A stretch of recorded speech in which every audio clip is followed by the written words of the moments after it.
memperbanyak istighfar, bertaubat kepada Allah Azza wa Jalla.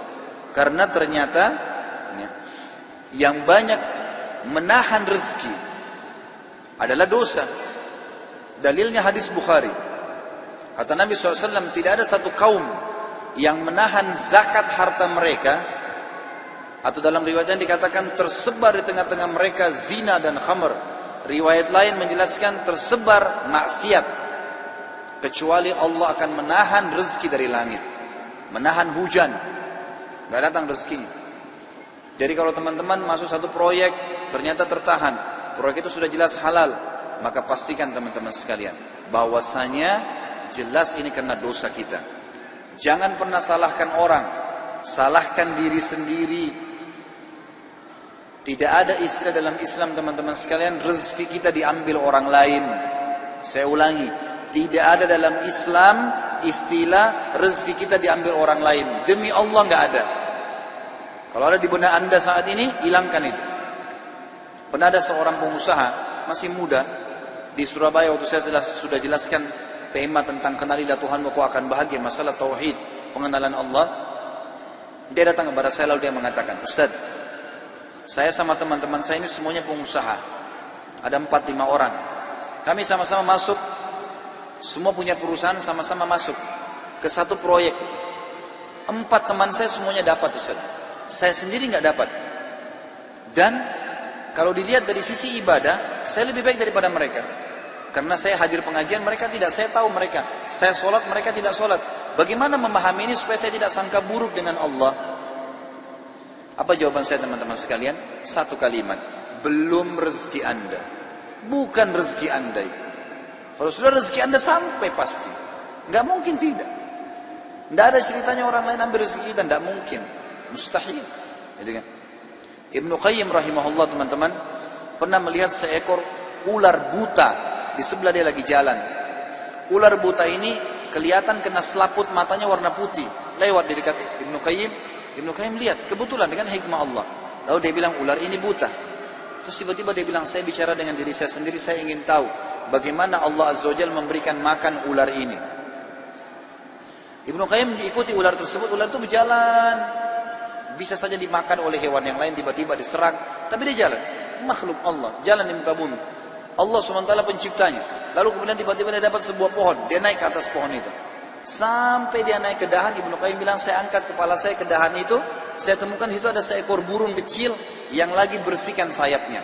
Burung ini karena asyik membersihkan badannya, dia tidak tahu kalau ada ular di sebelahnya. Ular karena buta matanya tidak tahu kalau ada burung itu. Tapi ular ini cium bau burung, tiba-tiba diterkam sama dia, lalu dimakan burung itu. Kata Ibnu Qayyim, subhanallah, yang telah memberikan makan ular yang buta matanya. Coba bayangkan teman-teman sekalian. Berapa banyak miliaran makhluk Allah Allah berikan makan. Bagaimana bisa anda mengeluh mengatakan tidak dikasih rezeki sama Allah? Tinggal bergerak. Seorang ulama yang lain pernah selesai kebun kurmanya dibersihkan. Dia capek sekali. Dia keluar dari kebunnya. Dia lihat di depan kebun, sebelah kebunnya ada sebuah sungai luas. Dia duduk di atas sungai itu. Di pinggir sungai itu maksud saya.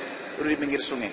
Lalu ada satu batang pohon di atas air lagi mengapung. Di atasnya ada burung bangau, kakinya patah, matanya buta. Di atas batang pohon. Orang ini bilang, saya ingin lihat bagaimana Allah Azza wa Jalla memberikan rezeki burung ini. Dari kejauhan tiba-tiba setelah beberapa saat ada burung elang datang, mencengkram ikan di situ, dekat situ diambil, kemudian ikan, begitu dia naik, burung elang ini lepas cengkramannya. Dengan hikmah Allah.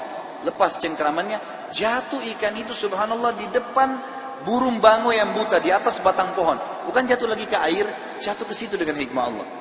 Burung elang pergi, tidak ambil lagi. Burung bango cium bau ikan, tinggal turunkan kepalanya, makan. Selesai konsepnya. Berapa banyak kejadian seperti ini teman-teman sekalian. Kenapa harus ragu bahwasanya Allah SWT akan memberikan kepada kita rezeki? Maka harus difahamin poin-poin seperti ini. Rezeki akan tertahan dengan dosa. Maka kalau ada sesuatu yang masih tertahan dan kita sudah tahu konsep, pahami kalau itu mungkin bukan rezeki kita, tapi tidak ada masalah, kita hubungkan dengan bertobat kepada Allah. Bisa saja mungkin karena ada dosa kita. Pastikan teman-teman, kalau ada seseorang berzina di malam harinya, besok akan banyak kendala-kendala di kantornya, di usahanya, atau dia berdusta, pasti ada masalah. Pasti, tidak mungkin tidak. Saya yakin teman-teman mungkin punya pengalaman kalau dalam masalah seperti ini. Artinya kalau ada dosa pasti akan nyangkut tuh, ada masalah. Kalau tidak terbuka, mengalir seperti air. Saya temukan ulama-ulama di Saudi, Masya Allah, hidupnya dari pagi sampai malam teman-teman sekalian, semuanya ibadah. Majelis ilmu, dari majelis ilmu ke majelis ilmu, dari masjid ke masjid. Gak pernah terputus rezekinya. Saya tahu guru saya Syekh Saleh Suhaimi, beliau pengajar di Masjid Nabawi, dan salah satu istri beliau adalah salah satu akhwat kita yang pernah ikut pengajian saya, kuliah di Unhas dari daerah Buton. Sekarang sama-sama beliau di Madinah. Sudah lebih dari 10 tahun, Masya Allah, rumah tangganya sudah dipenuhi 1 orang anak. Beliau ini buta matanya. Buta matanya, subhanallah. Tapi hafal 30 juz Al-Quran. Jadi ulama besar, banyak kitab-kitab yang dihafal oleh beliau. Termasuk orang kayanya Madinah. Banyak, rumahnya di Madinah mewah sekali, besar. Gitu kan? Kemudian juga keturunannya banyak. Dia bernikah poligami sampai 4 istri. Buta matanya. Saya pernah datangi rumahnya beliau. Kemudian beliau dari lantai 4 turun. Rumah sekarang sudah berubah, rumah yang lama. Beliau pernah ngontrak satu building besar, ada beberapa rumah. Itu beliau turun dari atas. Dengar saya datang, beliau turun. Tidak dipegang sama siapapun. Buta matanya, turun sendiri dari tangga. Orang turun seperti bukan orang buta, subhanallah. Jalan kemana-mana di Indonesia, saya masukkan, dia bilang sama saya, Khalid, saya mau nginap di hotel, tapi hotel yang bagus. Saya sempat bertanya, dari mana Syekh bisa tahu ini hotel bagus atau enggak ya? Dia minta, saya mau hotel bintang 5. Saya punya kemampuan, saya mau bayar. Saya mau nikmatin. Baiklah. Saya carikan hotel bintang 5 di Jakarta, dapat. Waktu masuk hotel dia bilang, Khalid, pegang saya mau pegang ranjangnya. Demi Allah teman-teman, diraba sama dia ranjangnya. Lemarinya, baik, ini bagus. Dia bisa tahu, saya mau yang ini. Kemudian dibayar sama dia, dinikmatin gitu. Orang buta, subhanallah, bisa Allah bukakan banyak sekali. Tidak mungkin orang yang, saya yakin ini justru karena berkah ilmunya, berkah Al-Quran yang dia hafal, berkah sedekahnya luar biasa. Dia kalau berangkat teman-teman sama ulama-ulama yang lain datang ke Indonesia, adakan daurah pesantren kilat, pasti dia yang bayarin. Dia bayarin hotelnya, dia bayarin makannya, dia yang bersedekah. Dan saya lihat luar biasa rezeki Allah keluarkan gitu. Sampai saya waktu mau bayar kamar hotel dilarang sama dia. Udah dibayar semua kali. Bayar semua dari awal, sudah dibayar semuanya. Jadi saya melihat teman-teman sekalian, orang kalau justru jauh dari dosa-dosa, maka Allah Azza wa Jalla akan bukakan pintu rezeki. Imam-imam Masjid Haram dan banyak ulama-ulama yang lain, semuanya mereka mampu. Allah bukakan. Jadi jangan salah paham teman-teman sekalian. Orang-orang kafir yang sedang antum lihat, yang anda lihat terbuka rezekinya, jangan salah paham. Tidak ada di antara mereka yang murni lepas dari utang. Coba telusurin deh. Mobilnya mewah, tapi utang semuanya. Usahanya banyak, tapi utang semuanya. Berkah dari mana ini? Bukankah pada saat meninggal kemudian disita oleh bank-bank, akhirnya terbengkalai keluarganya? Dan seterusnya. Banyak hal teman-teman sekalian. Oleh karena itu dekatkan diri dengan Allah. Perbanyak istighfar. Bertobat kepada Allah subhanahu wa ta'ala. Maka Allah akan bukakan. Jadi dosa itu seperti teman-teman penyumbat ya. Di saluran air ada penyumbatnya. Kalau kita istighfar, kita sedang menarik sumbatan itu. Airnya jadi lancar nanti. Hasan Basri pernah didatangi oleh 3 orang. Hasan Basri seorang ulama tabi'in yang tadi juga saya sudah sebutkan kisahnya di awal pertemuan kita. Beliau pernah kedatangan 3 orang. 3 orang ini minta nasihat. Karena selalu dia nasihatin orang. Hasan Basri terkenal kalau bicara teman-teman surga, neraka, kematian. Nasihatnya selalu berkisar di situ. Jadi orang merasa imannya bertambah. Ringkas cerita, datang 3 orang ke rumahnya. Yang satu mengatakan, wahai imam, saya sudah lama menikah tidak punya anak. Saya sama istri saya, dibawa istrinya sama dia, udah lama berobat, sudah 10 tahun menikah nggak punya anak. Dan sudah berobat sana sini sama tabib tidak sembuh-sembuh. Apa saran anda? Sudah ikhtiar. Kata Hasan Basri, perbanyak istighfar. Bukan baca ya, perbanyak istighfar. Orang ini pergi. Kemudian masuk orang kedua. Hai imam, saya sudah lama sakit. Di perut saya ini ada penyakit. Sakit, kalau sakit itu luar biasa. Sudah berobat sana sini nggak pernah sembuh. Sudah ikhtiar. Apa saran anda? Kata Hasan Basri, perbanyak istighfar. Lalu yang ketiga mengatakan, masuk orang yang ketiga, wahai imam, saya sudah lama bekerja keras. Tidak pernah kaya seperti fulan. Ditunjuk orang kaya di kampung itu. Maka saran anda apa? Dia bilang perbanyak istighfar. Perbanyak istighfar. Maka pada saat itu teman-teman sekalian, waktu sudah pulang semua, istri Hasan Basri tanya, kenapa tadi 3 orang ini pulang semua? Ada beberapa athar menyebutkan murid-muridnya yang bertanya, gitu kan? Kenapa anda cuma mengatakan istighfar? Kenapa anda tidak pandu mereka? Mungkin yang satu butuh modal, yang satu butuh tabib, dokter, satu butuh obat mungkin. Kata dia, tidakkah kalian sudah dengar kalau mereka sudah ikhtiar, tinggal ada penghambatnya nih, dan penghambatnya adalah dosa-dosa mereka.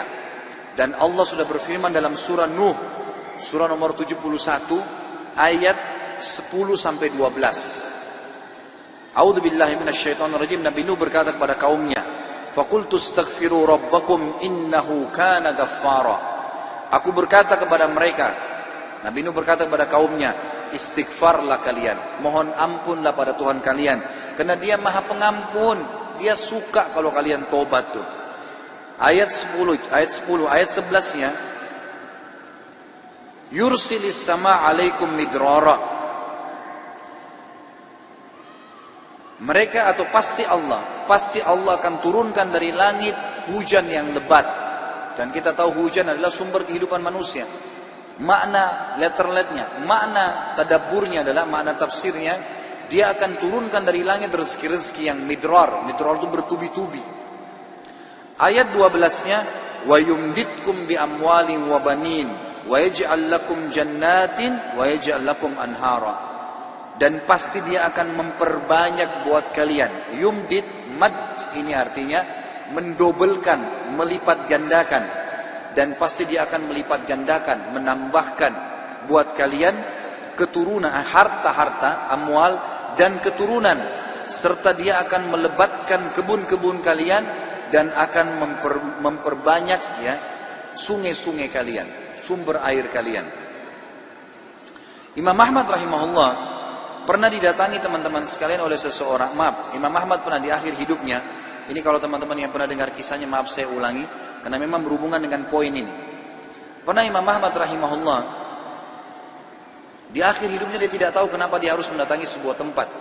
Lalu kemudian dia pergilah ke sana. Setelah dia tiba di kota itu, tiba waktu maghrib, dia masuk ke sebuah masjid, lalu dia sholat maghrib. Habis maghrib beliau duduk rahimahullah dengan membaca Al-Quran. Imam Ahmad ini kalau nggak salah meninggal tahun 240-an, salah dari 4 imam madhab ya. Imam Ahmad rahimahullah masuk ke masjid, kemudian beliau duduk sholat maghrib, duduk mengaji sampai isya. Beliau sholat isya berjamaah karena tidak tahu kenapa datang ke kota itu. Lalu kemudian beliau ingin istirahat. Habis sholat ba'diyah isya, orang-orang semua pada bubar. Imam Ahmad ke sudut masjid, lalu dia baring. Marbot masjidnya datang, tanya, wahai imam, wahai syekh. Syekh ini dalam bahasa Arab bisa berarti orang tua, orang kaya, atau orang pintar. Ya, bisa 3 artinya. Kebetulan Imam Ahmad dipanggil syekh di sini maksudnya adalah orang tua. Hai syekh, hai orang tua gitu. Ya. Kenapa anda di sini? Kata Imam Ahmad, saya mau istirahat, saya musafir, nggak ada kenalan. Kata dia, tidak bisa di masjid, anda harus keluar dari masjid. Lalu kemudian disuruh keluar. Kata Imam Ahmad, saya didorong-dorong dari masjid, keluar dari masjid. Begitu keluar dari masjid, marbot masjidnya kunci masjid. Kemudian Imam Ahmad dia sudah pergi, Imam Ahmad baring di teras masjid. Marbotnya kembali lagi, lalu mengatakan, wahai syekh, ngapain di sini? Dia bilang seperti saya bilang, saya musafir, saya butuh istirahat. Ya. Kata marbotnya, nggak bisa. Ini masjid, peraturan nggak boleh duduk di sini. Lalu kemudian didorong-dorong Imam Ahmad sampai ke jalanan. Di sebelah masjid ada satu orang penjual roti. Penjual roti ini lihat kejadian tersebut, lalu dia mengatakan, hai syekh, dipanggil Imam Ahmad, orang tua gitu ya, kesinilah, ada tempat saya. Datanglah dia, Imam Ahmad. Lalu Imam Ahmad berkata, orang itu berkata, ini tempat saya usaha jual roti. Di belakang saya jual roti ini ada kamar saya biasa istirahat. Rumah saya tidak jauh dari sini, anda boleh istirahat. Besok pagi anda boleh pergi. Dia bilang baik, jazakallah khair. Imam Ahmad duduk. Imam Ahmad ini karena zaman dulu nggak ada foto, orang nggak tahu wajahnya orang, cuma kenal nama. Nggak kita sekarang bisa lihat fotonya, bisa tahu orangnya gitu. Imam Ahmad bilang ada satu kegiatan orang ini yang unik. Setiap kali orang ini pecahin telur, ambil gandum, ya, tepung, kemudian taruh garam, diaduk, selalu astagfirullah wa atubu ilaih, astagfirullah wa atubu ilaih, terus astagfirullah wa atubu ilaih, terus dia mengucapkan itu. Maka yang terjadi adalah Imam Ahmad bertanya, berapa lama kau amalkan ini? Sudah berapa lama kau amalkan?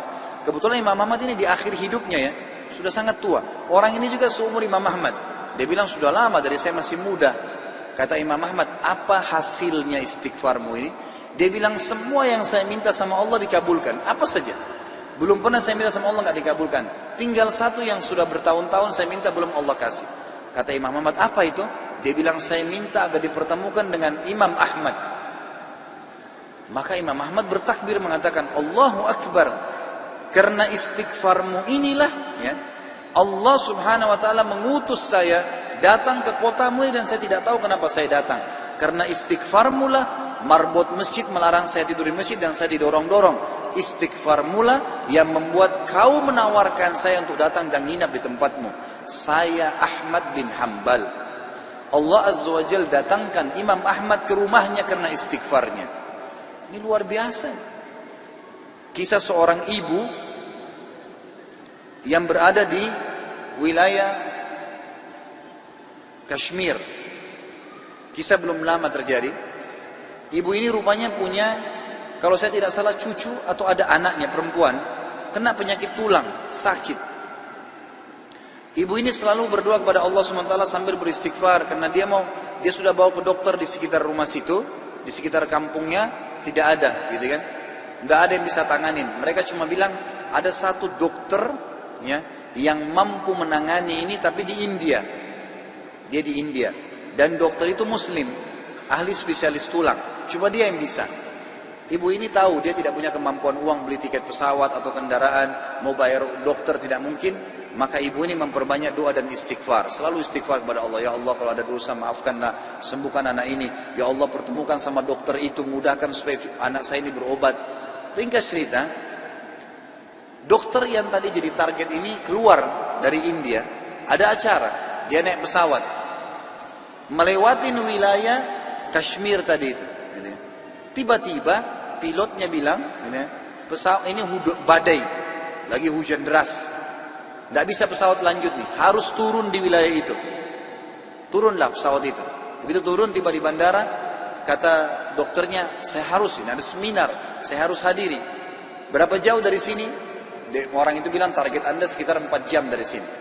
Kata dokter, baik, saya mau sewa mobil. Ya, masih bisa keburu, gitu kan? Masih sekitar 6-5 jam lagi acaranya, 5-6 jam lagi.